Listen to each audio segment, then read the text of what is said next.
মাননীয় আইনমন্ত্রী, এই আগে যে মহিলা সদস্য বক্তব্য দিলেন তার একজন শহীদ মাতা, এটি খেয়াল করে বক্তব্য রাখবেন। মাননীয় স্পিকার, আপনাকে ধন্যবাদ।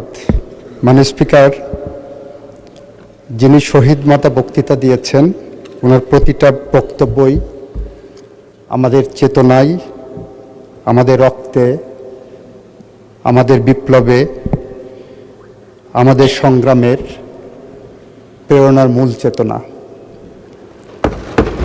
উনি যে কথা বলেছেন সেই কথা আমরা প্রত্যেকেই ধারণ করি এখানে বসে।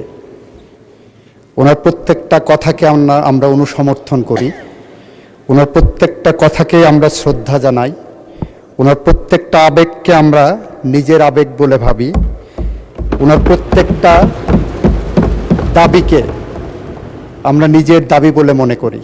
তবে এখানে সুনির্দিষ্টভাবে উনি বলেছেন, আইনমন্ত্রীর কাছে একটা ব্যাখ্যা চেয়েছেন, জুলাই যোদ্ধাদের এবং জুলাইকে আমরা আইনি সুরক্ষা দিয়েছি, রাজনৈতিক সুরক্ষা দেওয়া হয়নি। মাননীয় স্পিকার,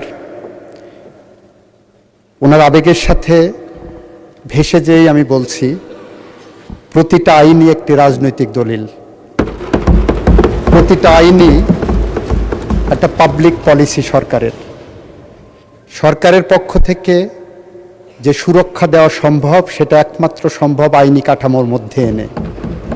এবং আমাদের সরকার, বিএনপির সরকার, জুলাই যোদ্ধাদের সরকার, জুলাই চেতনার সরকার সেই আইনি কাঠামোর মধ্যে এনেই